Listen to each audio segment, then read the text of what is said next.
Anyway, and thanks everyone for coming out. If you did a second time, or if you're here for the first time, well, you got the better introduction. So for the theme of my talk today, I'm going to pick one of my favorite quotes. That comes from a physicist from a while ago, Jean Perrin, who said that the key to scientific progress is to explain the complex visible by some simple invisibles. Did you walk away with a pointer? Oh, there it is. Sorry. By some simple invisibles. And then the more you think about this, I think the more true it is. And I really hope, oops, this thing is now running on its own. There we go. I hope to convince you today that we're making some progress in exactly this vein by explaining the complex visible diversity of animals with some simple invisibles. And today I'm going to address the central research focus of my lab. How does form evolve? But of course, since animal form is the product of development, this question really boils down to how does development evolve? Now, this is not at all a new question. You know, the central importance of development to evolution was certainly recognized by Darwin.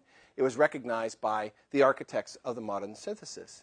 Here's a quote right out of the preface of Julian Huxley's Evolution of Modern Synthesis, where he said, "A study of the effects of genes during development is as essential for an understanding of evolution as are the study of mutation and that of selection." But of course, in 1942, and probably for more than 4 decades after that, we couldn't say anything about the effect of genes during development. We didn't know anything about the genes that govern development until the last 25 years or so. Now, we have learned a great deal in those last 25 years about genes and development that bears directly on our understanding of how development evolves. And I want to underscore so much that without the great advances in developmental biology as a foundation, without Devo, there is no Evo-Devo. And that we can think about the diversity of animal forms as really sort of natural mutants, those phenotypes that natural selection has allowed. And then the challenge to us as developmental geneticists / biologists is to figure out where the functionally meaningful genetic changes are that account for the diversity of forms. So what I hope to explain today are how we can now integrate this knowledge of developmental genetics and case studies of species divergence with consideration of the roles of mutation and selection to arrive at some general genetic rules governing the evolution of animal form. But before I present current data, I want to take a little while to explain how and why thinking has developed along the lines that it has, sort of get everyone all on the same page. I want to talk about some of the general findings out of Evo-Devo that set the table and directed research to the path that it is now taking. And I want to start by asserting that the key discovery from developmental genetics is that most genes that govern development have many roles. The term for this is called Mosaic Plyotropy. That was coined by Ernst Haddorn in the early 1960s. Now, what do I mean about Mosaic Plyotropy? Plyotropy meaning many ways. These genes have many roles. Well, let's just take a fairly famous gene, like Sonic Hedgehog, a vertebrate homologue of a fruit fly gene called Hedgehog. But Sonic Hedgehog has many roles, and I'm just showing you a few of these roles visually by in situ hybridization to a developing chicken. So here's Sonic Hedgehog being expressed in the limb bud, where we know it's essential for the formation of the proper polarity of the digits of that developing limb. It's also expressed in the neural tube, where it plays an important role in organizing various features of the architecture and differentiation of components of the neural tube. But later in development, it's also expressed in the developing feather buds. Now, what do feather buds, neural tubes, and limb buds have in common? Nothing. Nothing at all. So the Mosaic Plyotropy, the fact that an individual gene would be used in the development of such disparate structures that don't have any sort of embryological relationship to each other, they have no evolutionary relationship to each other, it didn't have to be this way. But this is what developmental geneticists discovered, is that there's a group of genes involved in building and patterning body parts that individual genes can have quite disparate roles involved in the development of structures that have nothing to do with each other. Well, why is this important? Well, then this constrains the genetic path that evolution can take, because a gene that has this many jobs, just speaking in terms of gross participation in the development of different tissues, let alone the many jobs it actually has at the molecular level, there are going to be constraints on how this gene can be changed. Okay, so the question that this mosaic plyotropy then raises is, so how are the effects of mutations limited to one body part or one sex? How do we tinker with just feathers or just digits, right, or just the head or something like that, and not all the other parts of the body that a gene might be influencing? And so I'm going to assert that the key determinant of the genetic path of morphological evolution is circumventing the pleiotropic effects of mutations. Mutations in sonic hedgehog that, for example, affect the protein activity have devastating effects. They have limb defects, they have neural tube defects, profound effects on the development of animals. So if that's the case, then how can evolution tinker with sonic hedgehog? How did sonic hedgehog, for example, even acquire these different roles in the development of different structures? So what I want you to be thinking about is the genetic path of morphological evolution, and which paths are allowable and which paths can functionally affect changes such that one body part can change without others. So the key consideration here then leads us to ask, well, then what genetic paths will allow us to circumvent the pleiotropic effect of mutations? And if we think about sort of broad categories of the types of mutations, the types of genetic events that happen in genomes, we might be asking then, what are the relative contribution of different molecular genetic mechanisms to the evolution of anatomy? And so let's think about maybe the most obvious way to circumvent the pleiotropic effect of mutations, one that's been thought about for a long time, which is gene duplication and divergence. Obviously, by duplication, by providing redundant copies of genes, that can potentially circumvent the pleiotropic effect of mutations, because an ancestral function can be retained while new functions can be explored of the duplicate gene. So almost 40 years ago now, a very influential book by Susumu Ono emphasized the creative role of gene duplication in evolution.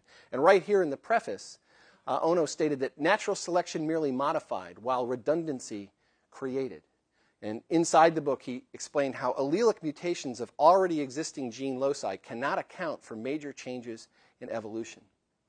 It's quite fair to say that Ono did not conceive of how new forms, even new capacities, could come about without new genetic information in the form of new genes. This is clearly not correct.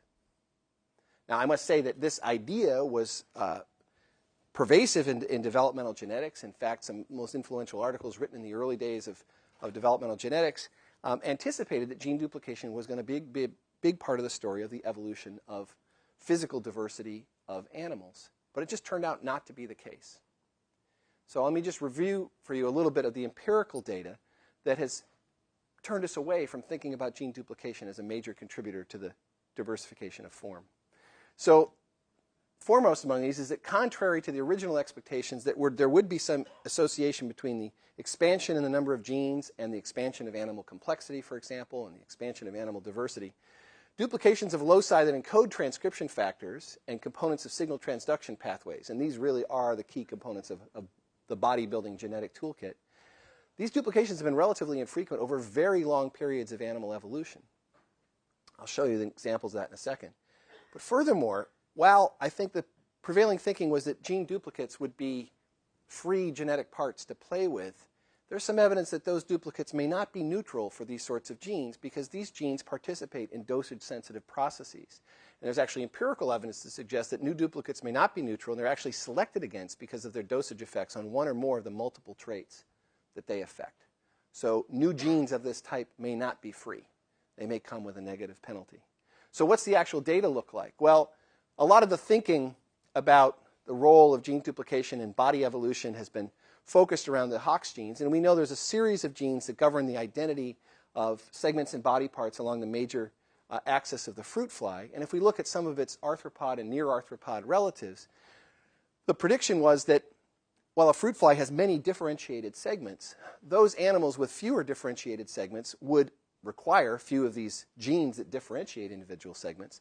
But that's not at all the case. So a centipede, which has a long trunk of repetitive segments of the same identity, has exactly the same complement of Hox genes as a fruit fly. And an onychophoran, these soft-bodied animals that are the sister phylum to the arthropods and have perhaps just 4 differentiated segments, again, they have the full complement of Hox genes that we know from fruit flies and centipedes. And so the simple inference is that the last common ancestor of lobopodians, or onychophorans, and arthropods, which lived at least 530 million years ago or so, and probably predated the Cambrian explosion, had this full complement of Hox genes. And there's been no new Hox genes added to the arthropod repertoire in 500 million years. In fact, insects actually have fewer functional Hox genes than their ancestors. I could tell you the exact same story for tetrapods relative to, for example, sarcopterygians, that coelacanths have more functional Hox genes, or more Hox genes, than do tetrapods. And the story of tetrapod Hox gene evolution is a static number of genes, or actually a loss of genes in certain lineages. So the 4 clusters of roughly 39 Hox genes that we have been around for 400 million years, and we don't know of any lineage-specific additions in tetrapods. So all of tetrapod diversity has evolved around essentially the same set of Hox genes. All of arthropod diversity has evolved around the same set of Hox genes. So if not gene duplication, then what might we also be thinking about here? Well, how about protein sequence evolution? Maybe the proteins are evolving in some way that we can discern. But again, here there were surprises in terms of experiments that developmental biologists did. And the most stunning surprise was that, certainly contrary to expectations, that homologous transcription factors and signal transduction proteins from long diverged taxa may be functionally equivalent. So the observation you may be most familiar with is the experiment where genes have been swapped between, for example, mice and fruit flies and shown to be functionally equivalent. So, for example, the mouse version of the PAX6 gene is capable to induce the formation of eye tissue in a fruit fly, despite the fact that those animals have undergone more than 1 billion years of divergent evolution. Now, a reason why that, and this is a finding that's been occurred at least 20, 25 times with various bodybuilding genes. It's not always the case, but it's more the rule than the exception. Why is this sort of profound? Well, we know how these proteins work. A transcription factor interacts with various parts of the host proteome and the nucleus, chromatin remodeling factors, cofactors, things like this. For the mouse protein to work in a fly proteome, it means it's interacting with these components efficiently enough to make the phenotype. So it's telling you that those proteins and all the interacting motifs on them have been stable for 1 billion years. And that's not what you would expect if these proteins were evolving adaptively in some lineage-specific way, such that the proteins were changing. We wouldn't expect them to be functionally interchangeable among such unrelated taxa. Now, we also have some other suspicions why these proteins are constrained. One of the reasons why these proteins were so readily identified between different taxa is that their sequence, as the translated protein sequences, are highly conserved. Various domains, like DNA binding domains, may be perfectly conserved over 500 million years or so. And we know from developmental genetics that functional changes in most of these developmental regulators, they have pleiotropic effects, catastrophic effects most of the time if it's loss of function mutations. So there's constraints on how these proteins can evolve, but one of the measures of those constraints is that they're functionally interchangeable, often over very large taxonomic distances. Okay, so if not gene duplication and protein sequences, well, what else? Well, the key idea was anticipated some time ago, and there's various roots of this idea in the literature. I'm going to show you a very influential paper that came from Mary Claire King and Alan Wilson in 1975. And what they did is they looked at a very small set of proteins of chimpanzees and humans. Some they had sequences for, some they had immunological data, some they had electrophoretic data. So this was sort of the first paper in comparative genomics, although the word didn't exist and they weren't looking directly at genome sequences. And they looked at these proteins of chimps and humans. They realized that they were nearly identical or identical in most cases. And the conclusion they reached was, well, gee, we couldn't really explain the behavioral and anatomical differences between these two species with this minimal or zero molecular distance that we saw in the proteins of these species. So they suggested that evolutionary changes in anatomy and way of life are more often based on changes in the mechanisms controlling the expression of genes than on sequence changes in proteins. Now, unfortunately, Alan Wilson was not able to live to see the data to emerge to test this hypothesis, but there's now a vast body of data from Evo Devo, from evolutionary developmental biology, where we've been looking at the expression and the deployment of genes in taxa at various distances and see usually a very close correlation between differences in body form and how particular genes with particular functions are deployed. So there is a fair amount of supportive evidence now, not in 1975, but by the mid-1990s, I would say, that or in the late 1990s, that there's a good evidence that changes in the expression of genes are associated with changes in anatomy. So what does that boil down to in terms of the genetic path of evolution? How is the expression of genes controlled? Well, of course, it's controlled by proteins that govern the turning on and off of genes, but I've already told you about some of those proteins and how they're not changing. But those proteins act through regulatory sequences in the genome, so-called cis-regulatory sequences. And so we think that a reasonable possibility, or have been thinking for quite a while, a reasonable possibility for how changes in gene expression could evolve would be through changes in these regulatory sequences. And so attention has turned increasingly towards cis-regulatory sequences as units of evolution. And why have they done it? So before I tell you anything about data sort of from an evolutionary framework, let me tell you what molecular developmental biologists know about these cis-regulatory sequences, which played a large role in our thinking that these indeed might be critical to the evolution of morphology. First is that, and these are well-established body of data from developmental biology, that the spatial expression of virtually every developmental regulatory gene is controlled by sets of modular, independent cis-regulatory elements. Now, you have to start to develop a picture in your mind of what I mean by modular, independent cis-regulatory elements. And to do that, I'm just going to show you sort of a hypothetical gene, what I mean by that. So imagine a gene that's used in the formation of a few different cell types or tissues, say in a human. It's used to, say, build the brain and the spleen and the kidney and maybe to differentiate red blood cells. If you looked at the coding region of this gene, it might occupy a pretty modest space, just like every other protein. But associated with it would be non-coding regulatory sequences. And the regulatory sequences that govern the expression of that gene in each particular part of the developing body would be discrete from regulatory sequences that govern expression in another parts. So the brain, you might have an element that controlled expression in the brain, one that controlled expression in the spleen, one in the kidney, one in the blood cells, and so forth. What do I mean by these elements? These elements are generally, let's just call them on average, let's say 500 base pairs of DNA would govern, say, expression in the brain. That's actually a fair amount of information because what these elements contain are binding sites, docking sites for regulatory proteins. And very often to specify expression in a tissue like the brain at a given developmental time point, there are several inputs that need to come into that regulatory element to govern gene expression at the right time and place. So for the bodybuilding genes I've been talking about, very often the regulatory information is much larger, part of a much larger fraction of the locus than is the coding information. So these are what I mean by these modular cis-regulatory elements. And they have the property, sorry, I'm going to just state water. The brain got dehydrated right in the middle of that sentence and forgot where he was. Okay, so what else do we know about these regulatory proteins and their regulatory elements? Well, really, and for the last few years, we didn't quite appreciate just how big, how vast the regulatory networks were that they were part of. Now, what do I mean by being parts of regulatory networks? Imagine this is a transcription factor. So the way it influences the development of these tissues is it goes on and either turns on or turns off other sets of genes. Now, how many genes might it turn on or off? It turns out, with development of new technologies, we now realize that transcription factors, developmental transcription factors, are parts of vast regulatory networks that contain dozens to hundreds of direct target genes.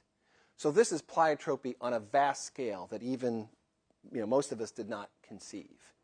So we know examples of transcription factors that might regulate, say, 400 or 500 different target genes directly in a developing animal. So, and they might be doing that in multiple tissues at multiple times. So if we think of this as a transcription factor, maybe acting in these different tissues, what we're trying to say is this protein encoded by this gene might then go and in, say, developing erythrocytes, regulate a series of genes, developing kidneys, regulate a series of genes, developing spleen cells, regulate a series of genes, developing brain, regulate a series of genes. So this is what I mean by a picture of plyotropy, is these proteins are parts of vast networks. So to change gene expression, to evolve some change in this network, for the network to evolve, it means we have to change linkages between transcription factors and the target genes. And these target genes, of course, have these cis-regulatory elements through which these transcription factors act. So how do we do that? The trick is, how do we change one linkage without altering all of the others? So if we change the protein, the prediction is we're going to change most of these outputs. But there are ways to change one linkage without altering others. It may be obvious to you by now. It's that changes in one cis-regulatory element mutations in a brain element or mutations in a spleen element, mutations in a kidney element, they don't affect the function of other cis-regulatory elements. They're minimally pleiotropic.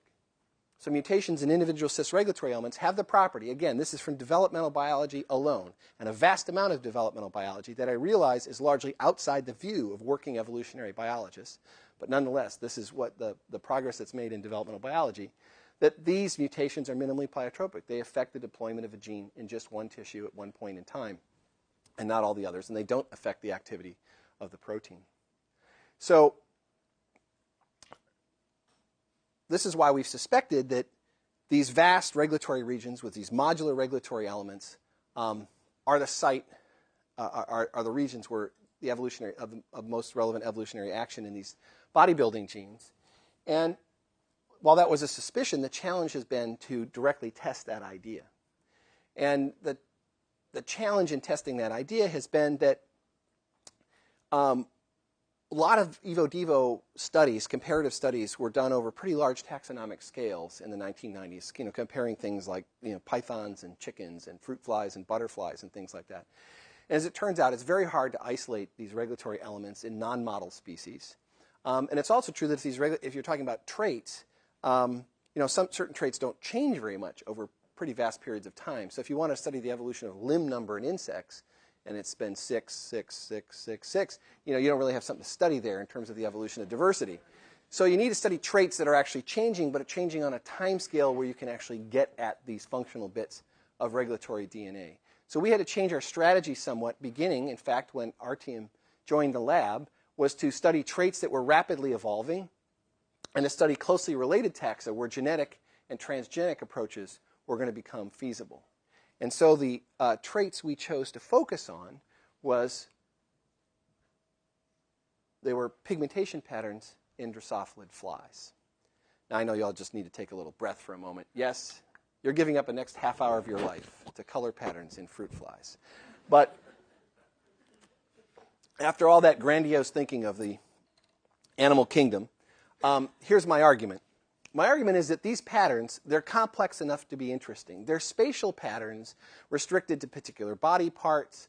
They're good surrogates for more complicated things that might involve, for example, shape. Shape is a really tough thing to get at developmentally, but these two-dimensional color patterns are a little bit simpler. And when I say they're simple enough to be tractable, it means that the number of genetic inputs in them is probably modest enough that we can identify some or all of the components that govern their formation and change.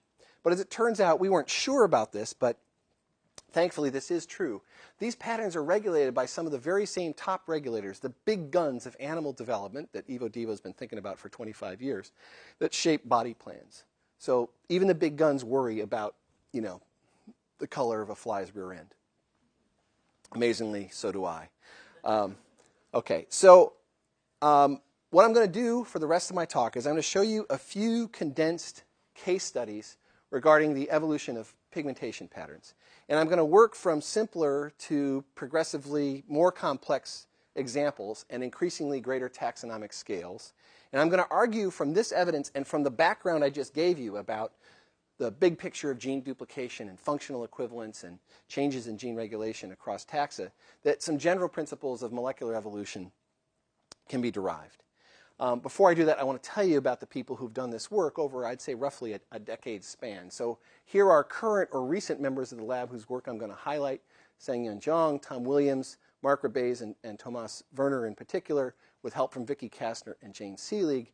Here's a list of alumni and collaborators. I think you know this fellow, and the last chapter I'm going to tell you about was started by Artyom, but former members of the lab, Nicola Gompel, Benjamin Prudhomme, John True, Tricia Whitkop, and Tonis Rokas, Artyom, that all have their own labs, and key collaborators, particularly from the population genetics and ecology expertise side, including John Poole, who's spending some time here at UC Davis, but I don't think he can be here today for the talk, but you're right away going to see some things that John has collaborated, we've collaborated with John in doing. So let's get started, and let's get started in Africa. And let's get started with the most familiar fruit fly to anyone in biology. But as it turns out, it's a bit of a variable beast. And what John Poole and Chippa Quadro documented was that in East Africa, there is quite a range of pigmentation phenotypes in Drosophila melanogaster. And if you just focus here on the abdominal pattern or any individual segment, these numbers we don't have to get too hung up on, but these are pigmentation indices that John measured.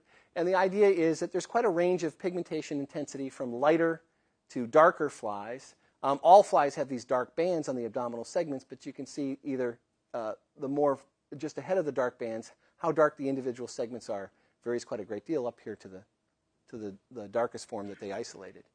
And they think that this phenotype of the darkest flies is adaptive because they saw an association between the elevation at which they found these flies and the pigmentation index. So this non-random distribution of darker flies suggested that there might be some ecological reason for the darker flies to exist at higher altitudes. Now, they were also able to show a genetic association of this phenotype with a particular pigmentation gene in fruit flies. And before I tell you a little bit more about that, I want to introduce you to the sort of the three-star genes for most of my talk. I realize that for most of you, fruit fly genes are not your favorite nomenclature, but I have to use these names. I don't want you to worry about the pathway. God, no. I just want you to just focus on these three things I've circled here. The three genes I'm going to talk about are ebony, tan, and yellow. But here's your brain has to work upside down because fruit fly geneticists often name their genes from mutant phenotypes. But the wild type function of these genes is opposite then to the mutant phenotype. So ebony actually inhibits dark pigmentation and promotes the formation of a lighter yellow pigment. So mutations in ebony become darker. But anyway, ebony's wild type function is to promote lighter pigmentation. And I think, is my battery fading or it's just you guys can still see it? Okay. And the yellow and the tan genes both promote, darker pigmentation. So all you really have to know in these dark circles, these are genes that promote darkening, and this is a gene that promotes lighter pigmentation. Okay. And what John Poole and Chip Ricardo showed was that there was a genetic association between variation at the ebony locus and that dark pigmentation phenotype in Drosophila melanogaster. And so Mark joined the battle now to figure out exactly what was going on at the ebony locus that would explain the variation in these fruit flies. And one of the first things he looked at, so these are the most extreme light and dark lines that John isolated, is he said, okay, well, how is the ebony gene deployed in these two lines? And this is in situ hybridization. This is a very reproducible sort of thing. And this is showing you that ebony expression is high. Shown here in purple is the signal of ebony transcript in light lines, but considerably lower in dark lines. Now, so remember, when you have less ebony, you have a darker fly. Okay? So this is very reproducible. So it's showing you that there's both a quantitative and a spatial aspect of this, of a change, a difference in ebony expression between the light and dark lines. So then he set to mapping how could this occur. And what he did was he did a transgene experiment, sort of a complementation experiment, to look at which parts of the ebony gene from light and dark flies was responsible for the phenotype. So what he set up was a situation where flies, a host had no ebony activity. There was an ebony mutant, which these guys are really dark. And you can see this sort of a close-up on an individual segment. These segments are really dark. And then he took the ebony gene from either the light strain or the dark strain and said, well, how does this rescue the ebony phenotype? Well, the gene from the light strain makes these guys much lighter, pretty much a full rescue of the ebony phenotype. But the gene from the dark strain does not. These flies are still dark. And then he made just chimeric genes where he took the upstream part of the light gene and the downstream coding part of the dark gene and vice versa and said, well, how did the complementation work there? Well, if you had the upstream part of the light allele and the downstream part, the coding part of the dark allele, these flies were now light. And if you took the upstream part of the dark allele and the downstream coding part of the light allele, these flies were dark. So what this tells you is the meaningful differences between these two alleles map outside the coding region, in fact, upstream of the gene, somewhere between ebony and the next gene here in the Drosophila genome. So this is, for us, the typical sort of evidence we had seen in the past of a difference in non-coding regulatory sequences affecting the activity of this gene in the developing abdomens of these flies. And so we wanted to map this in more detail. And then we had to really roll up our sleeves and figure out where all the regulatory elements are that govern ebony expression. And this is just something to appreciate in terms of understanding how regulatory sequences work and their contribution to evolution, is that there's no code for these things. There's no algorithm that gives you the location of these regulatory elements. They have to all be found empirically, marching through sometimes pretty vast tracks of non-coding DNA to identify them. And Mark was able to identify a whole bunch of different elements that act independently of each other. In the developing genitalia, the haltere, which are the hind wings of the fruit fly, the forewing, in various bristles, in legs, and part of the head, and parts of the thorax and the abdomen. So the ebony locus contains many modular cis-regulatory elements. And then he looked at the activity of these elements between light and dark strains. And I'm just going to show you a little montage as we walk through these various elements. And the way you monitor the activity of these elements is to hook the regulatory DNA to a reporter gene, in this case a green fluorescent protein, and look at where in the body the reporter is expressed and at what level. So this is expression of a reporter in the head, and it's equivalent between the light and the dark strain regulatory elements, regulatory DNA. Same with bristle-driven expression in the legs. Same with expression in various parts of the sternite, and sorry about the spelling of the genitalia. You know, genitalia is where the genes come from. This is the hind wing. Again, expression is equivalent in those tissues. This is the thorax. Expression is equivalent in those tissues. This is the forewing. Expression is equivalent in those tissues, but when you compare expression in the abdomen of that regulatory element, there's a clear difference. The light strain, that regulatory DNA drives a much higher level of the reporter than does the orthologous piece of DNA from the dark strain. Okay? I wanted to walk through this to you, and you're not going to get this kind of detail in any of the other studies I'm going to tell you, to give you an idea. What are you seeing here? You're seeing evidence where there's been changes in the activity of one of these modular regulatory elements, just this one, the element that governs expression in the abdomen. The activity of the gene in all these other tissues, which is controlled independently, is all the same, right? And there's no evidence for any participation here in coding changes in differences between these strains. So what's Mark been able to do? Well, once we identified that there were changes in this regulatory element, he's been able to pinpoint the meaningful substitutions. And what John Poole had done previously, he had noticed, in fact, one of the reasons we were drawn to this work was that John had noticed that throughout Uganda, the dark lines he isolated shared a common haplotype that was quite extensive, not just involving a chunk of the ebony locus, but even beyond that. And this looked like very good evidence for a selective sweep at the ebony locus that, for this dark phenotype. And all these dark lines shared a small number of substitutions, and we've gone through and tested each of these substitutions for their contribution to the level of gene regulation. And so we know what the individual contributions of these mutations are. Some appear to be neutral, but a couple definitely contribute quantitatively to gene expression, and there's one of them here, for example, that contributes most of the variation between the two strains. And there's another little piece of the regulatory element that also contributes to differences. All I want to give you the sense is that we're able to now pinpoint there are about 9 nucleotide differences between the light and dark strains over the meaningful part of the regulatory element, and at least 3 of those, but probably not all 9, have contributed quantitatively to the differences in gene expression. Now, that's not very interesting arithmetic. It's just to give you a sense that how do 2 alleles differ? How do 2 alleles in Uganda differ from one another? Well, a few meaningful substitutions in one particular regulatory element, this is the abdominal element, are contributing to this difference in pigmentation that we think is adaptive both for the non-random distribution of the flies and for the genetic signature of what looks like a selective sweep at the ebony locus. Okay, so that seems to be the story. I mean, that's one story for you from within species. Let's talk about divergence between species. So let me give you, I think, a pretty simple case study. We're going to swing over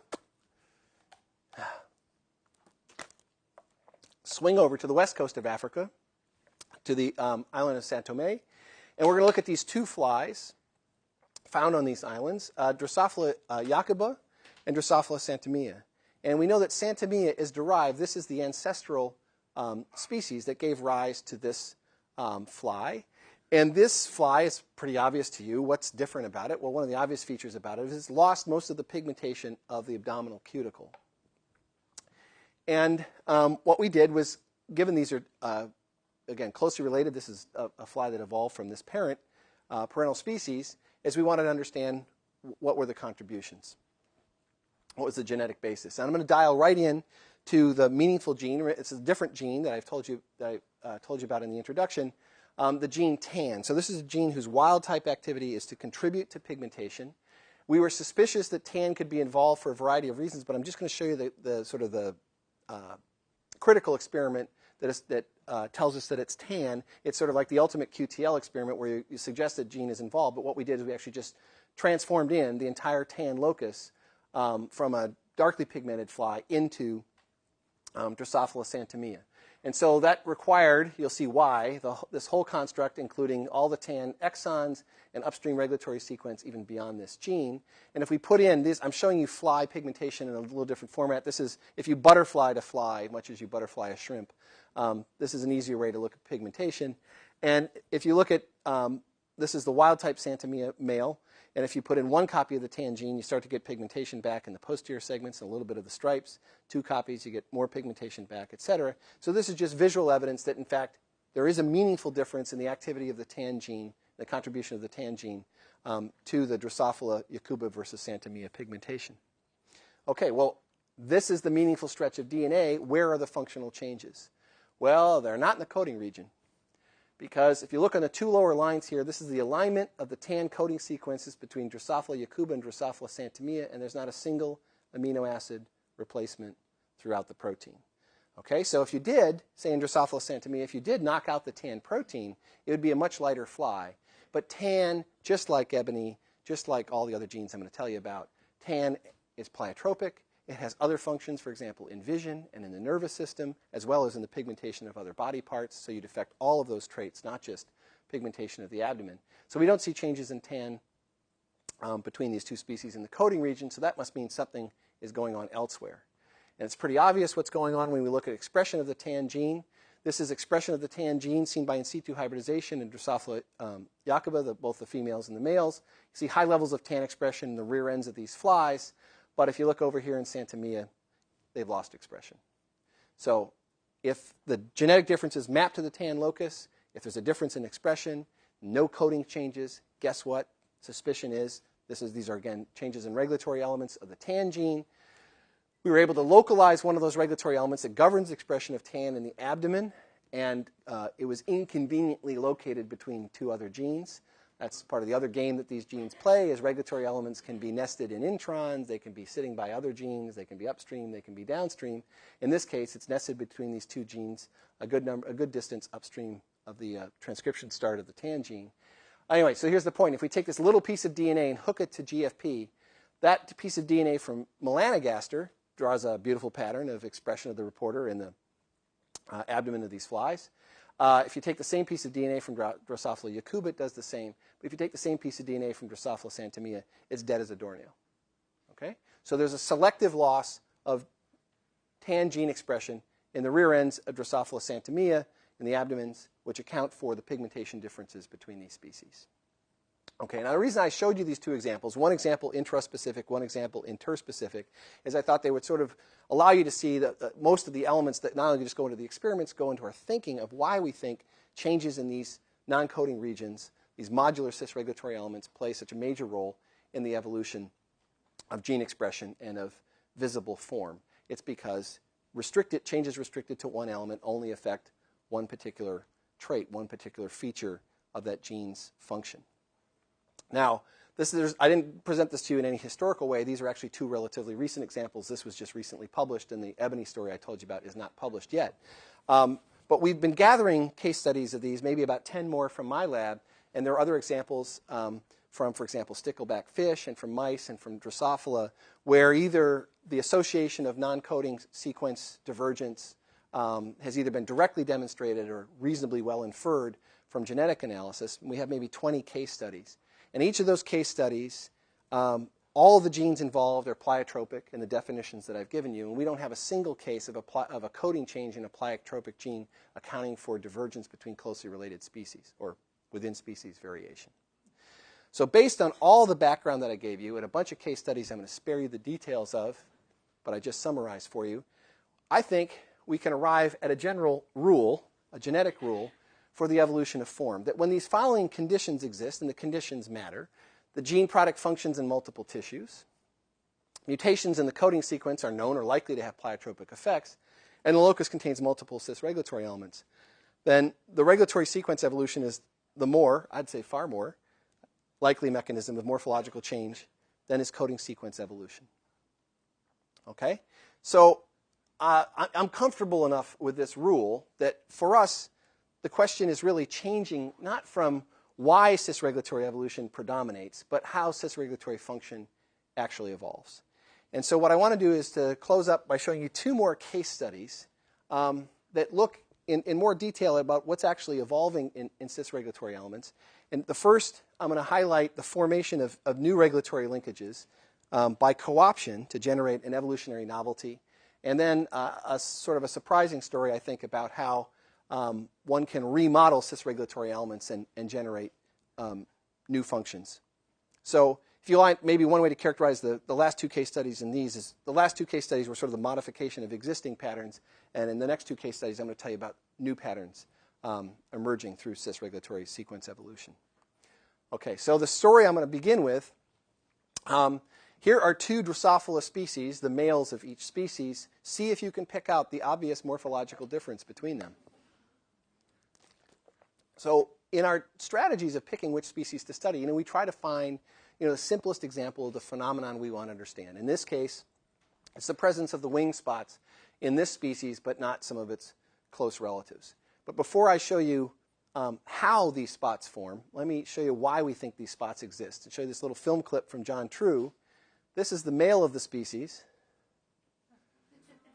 stepping out in front of the female. I'll show you this to you again. But anyway, so flies that bear these spots do this little courtship dance in front of the female. So, whoops. Let's try this again.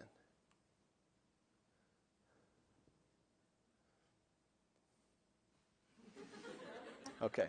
So, John True is continuing to work on the meaning of this courtship dance and the meaning of these spots, but it's a reasonable inference that this may be a pattern that's under sexual selection or has been under sexual selection. I really am trigger happy today. So that's why we think the spots are there.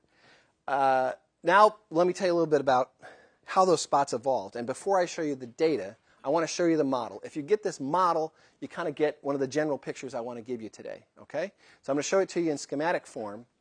And let's ask, how would you get a new spot in a wing that was previously unspotted?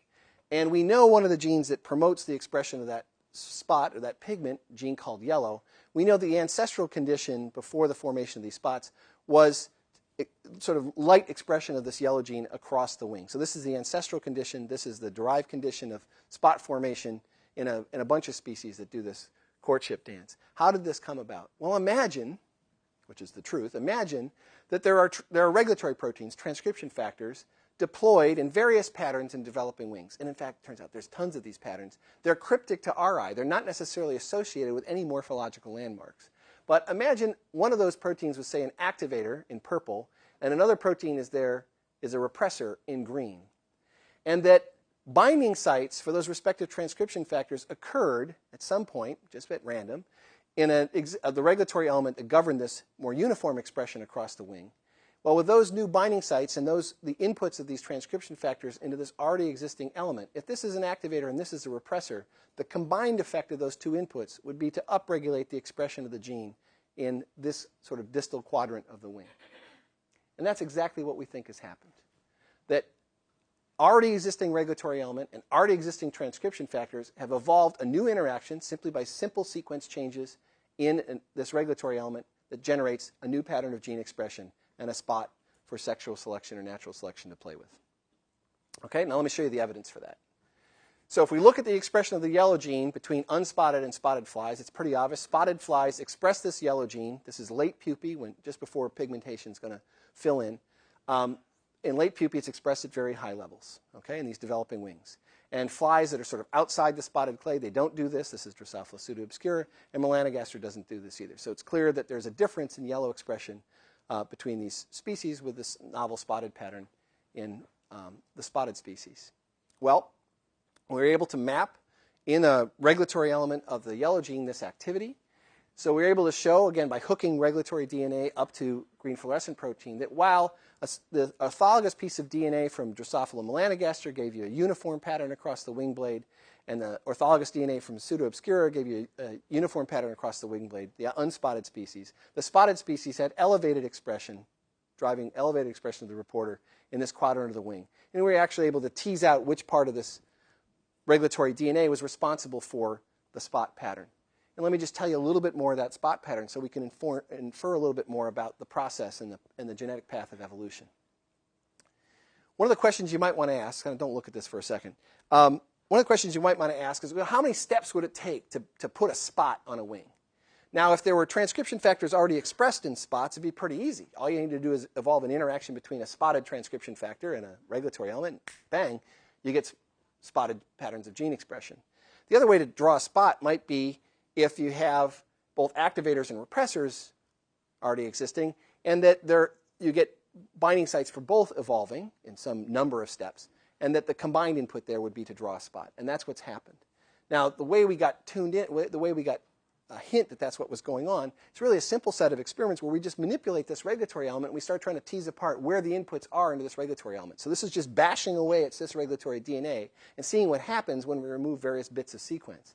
And the two informative experiments were that when we removed a little piece of this regulatory element, this element I'll just refer to as the spot element that drives expression up here in the front half of the wing, that as we removed some DNA, we saw expression bleed out, so it was now also starting to be expressed at higher levels in the back half of the wing. So this is the front half of the wing up here, what we call the anterior compartment. This is the posterior part of the wing.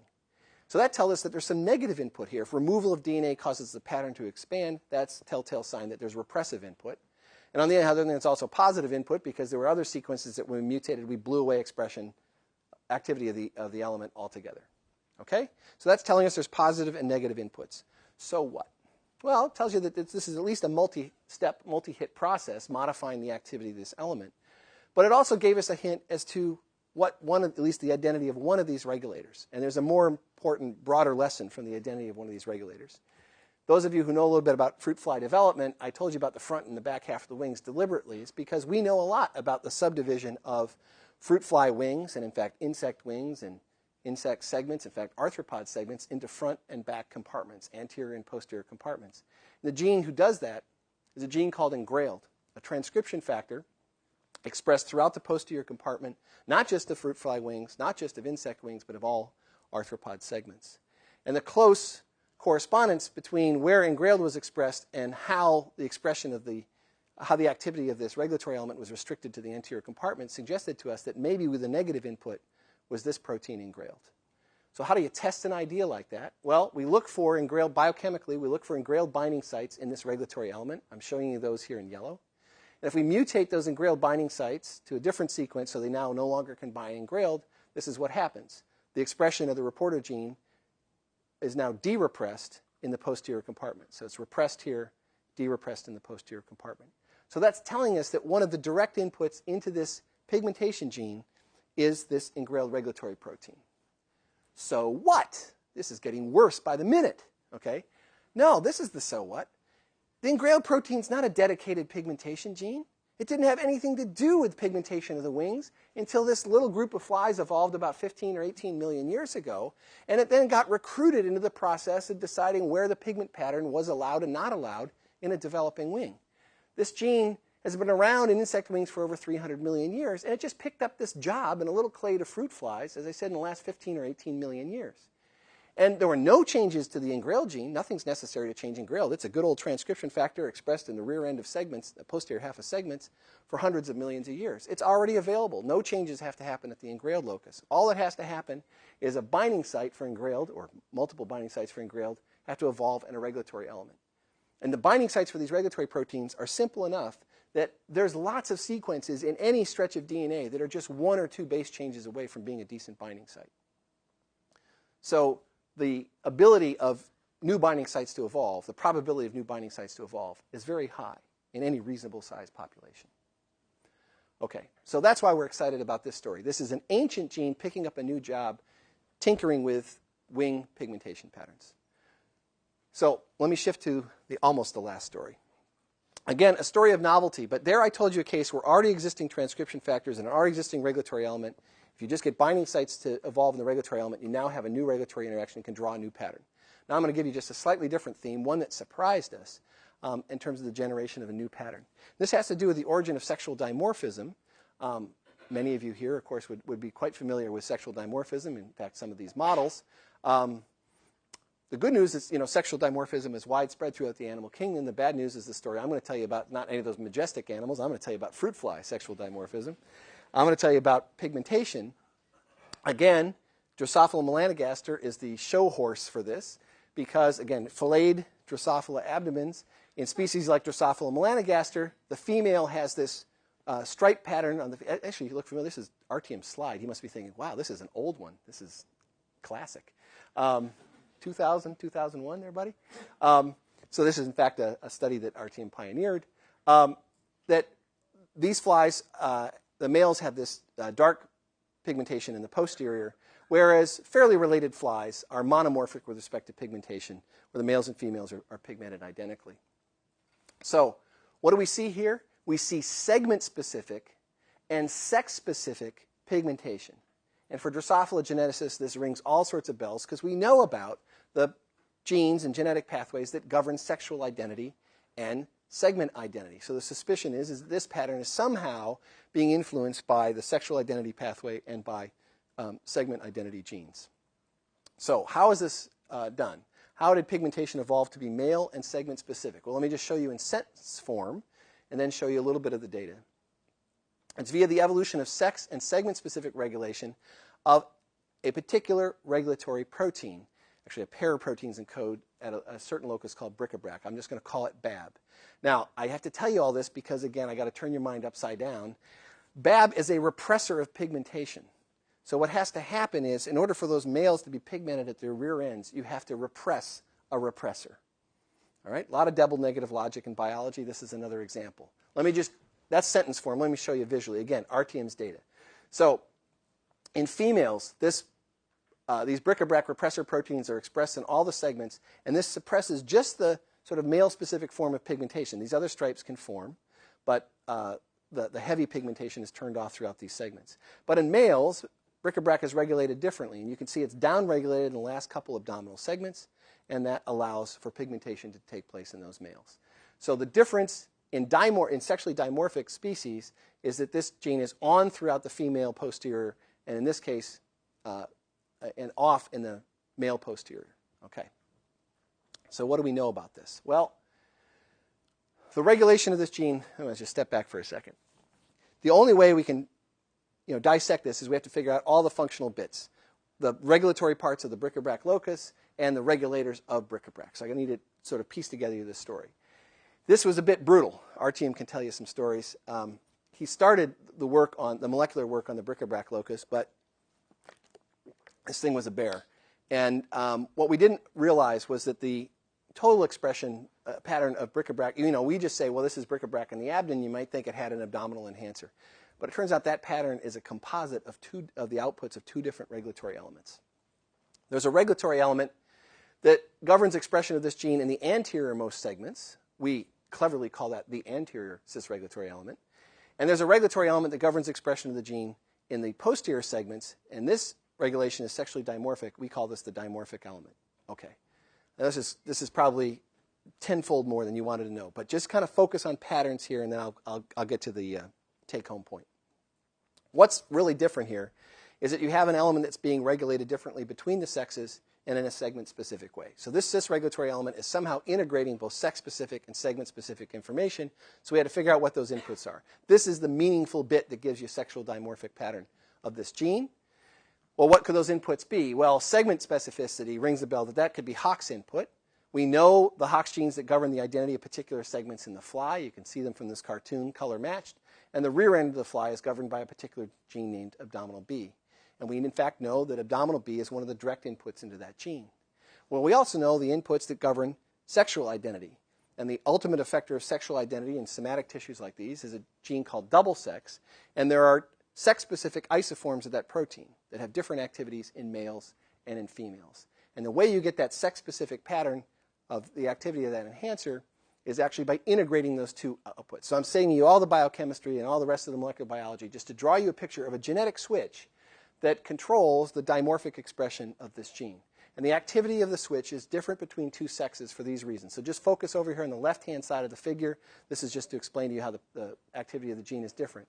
What's going on is that in females, abdominal B and the female-specific of double sex collaborate to activate the gene in the last couple of segments, and that represses the male-specific pattern of pigmentation. So, okay, so bric-a-brac is on in the female in the last couple of segments. That does not allow the heavy pigmentation in those last couple segments. In males, however, the male-specific isoform of double sex is a repressor. And so the combined input here of these two proteins gives you repression of this gene in the posterior part of the male, and that allows for pigmentation. All right? So this genetic switch is responsible for, the genetic switch being both the cis-regulatory sequence and the proteins that are binding to it, is responsible for the pigmentation difference. Okay, how did this evolve? How did this sex and segment-specific regulation of bric-a-brac evolve? This is unique to these sexually dimorphic species. Where did it come from? Well, you might think, since there's two regulatory elements, one of which is sexually dimorphic, maybe these flies evolved a whole new cis-regulatory element for controlling dimorphic expression. The other possibility is maybe a regulatory element gained inputs from Hox genes and from double sex. And we were wrong in both cases. It's not what happened. What happened was that an element that had been around for a very long time was remodeled. Now, let me explain. What happened was that dimorphic bric-a-brac expression evolved and expanded by a number of segments by the molecular remodeling of an ancestral dimorphically regulated cis-regulatory element. And what I mean by remodeling is changing the number and polarity and topology of the binding sites for these two key regulators, abdominal B and double sex. So I just want to show you the change visually, not get into many more details. This is the difference between monomorphic and dimorphic species. In monomorphic species, it turns out that regulatory element I've been telling you about does exist, and it drives expression in the posterior-most part of the female, this little smidge of tissue. What's happened in dimorphic species is that expression has now expanded 2 full segments up the anterior-posterior axis of these flies. That's a pretty important shift, a couple of segments. This is the kind of stuff that goes on in body plan evolution. Here, an anterior shift to 2 segments. How did this happen? It took a nasty, nasty, nasty set of experiments to sort this out, but Tom Williams had the backbone for it. He analyzed the inputs of double sex and abdominal B and these regulatory elements of these 2 species. And what made it nasty was, for example, there were 14 abdominal B binding sites in this regulatory element, 2 double sex binding sites.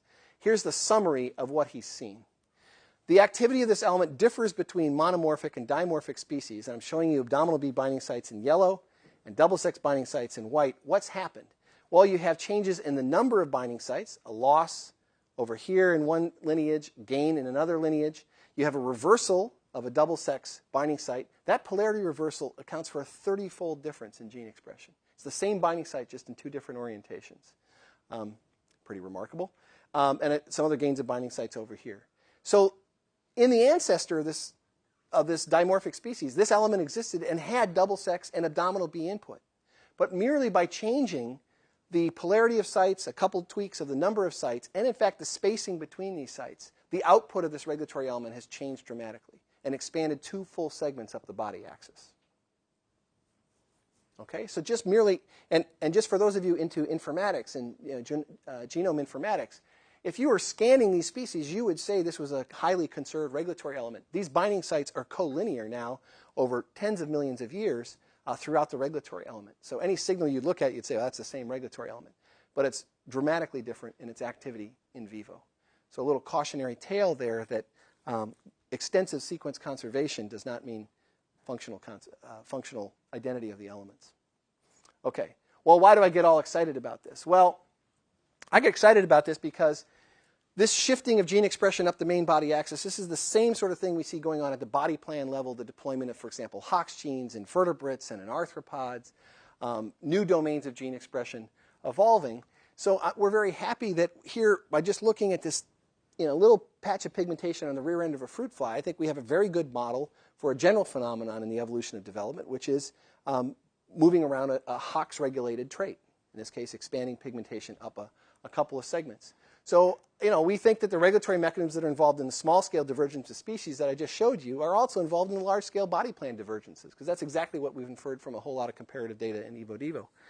Furthermore, climbing another step out on the limb, I think the evolution of cis-regulatory DNA sequences are sufficient to explain much diversity and to account for the great constraint we see on the evolution of these proteins. So I'll go so far as to say, this great diversity of wing patterns that we see, for example, in Drosophila flies, I see that all these patterns could evolve without any changes in coding sequences whatsoever.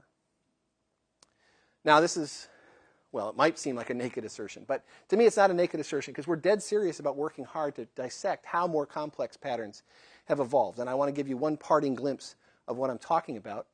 I think for the moment my favorite fruit fly, Drosophila gudifera, the polka-dotted wonder. That's not what it says in the Drosophila books, but to me, the polka-dotted wonder. This is kind of as close as Drosophila gets to a butterfly. I inhaled when I was in college. Okay.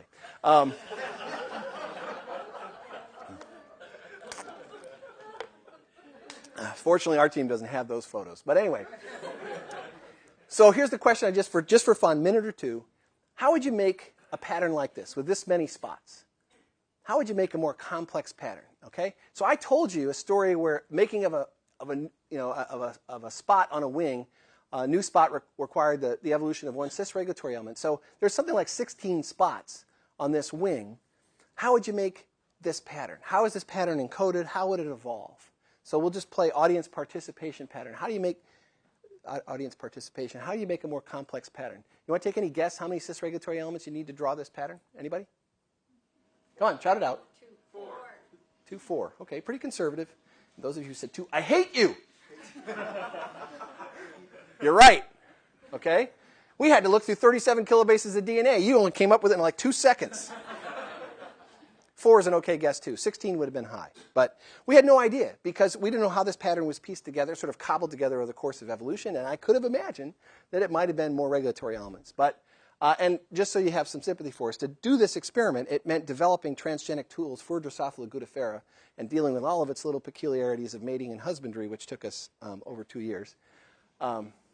So our team said something about the nice atmosphere in the lab, but I am a slave master because I wanted to see this pattern. So one regulatory element actually gives you all but one spot, and then this smudge that's between these veins comes from a different regulatory element. Actually, so does all these very light striping that I didn't point out to you before. You can start thinking about how you make this complex pattern. We actually have some good hints, but we're one experiment short of telling you the definitive proof, so I'm not going to really tell you. What I want you to do, since you have figured out this, is of course, this is at least a fairly visual, a visibly complex pattern coming from, this is a 277 base pair element. So I'd say take our little polka dot enhancer as further evidence that cis-regulatory elements, they're the complex, they're the simple invisibles. Sorry, I'm going to get this right. They're the simple invisibles that explain a lot of the complex visible diversity of animal form. Thank you.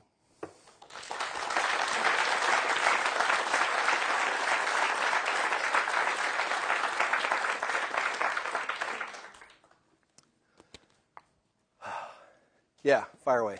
So if we're only 1 or 2 bases away from changing a cis-regulatory element in, let's say, humans, for example, it seems like we're only 1 or 2 bases away from disaster, like certain types of diseases. But it seems like most of the diseases we've characterized so far in human genetics are in coding regions. So it seems that we're going to have to get a lot better bioinformatically at identifying these cis-regulatory elements and finding out which ones are significant. But right. We're still not great at that. You could argue that a lot of the coding stories are, the low-hanging fruit. If you're studying, proteins and you can see, stop codons or other things that alter protein function, that's obviously been the easiest stuff for us to see in genomes, are coding changes. I think, of course, I'd argue a lot of the physical variation of humans you see in this room are going to be non-coding. Slight differences in cheekbones and forehead size and,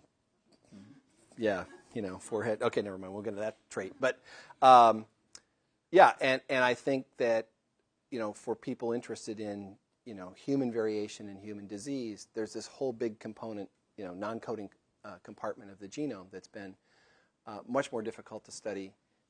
Has to be done really empirically. But we know there's a lot of stuff out there. Just from if you compare mouse and human genomes, twice as much non-coding DNA is under purifying selection as coding DNA. So we know there's lots of stuff out there. It's just been, harder to study. And it's, of course, harder to study in an in vivo context because, you can't take human regulatory elements and put them back into a human embryo. and find these regulatory elements that are active in particular tissues. So a lot of this is going to be done in cell culture, but cell culture doesn't necessarily reproduce that spatial and temporal information that you get in vivo. So it's going to be a serious challenge. I mean, there's a fair number of cases of non-coding things that affect human phenotypes, but they're definitely smaller in number, the ones that have been identified, than those that are coding stories. Yeah, in the back? Yeah. Brad? Okay. So it seems like the message you're giving us is that at the level of protein coding genes, it's all about plyotropy, and that's a comfortable message, I think. But at the level of cis-regulatory elements, it's one mutation to one phenotype.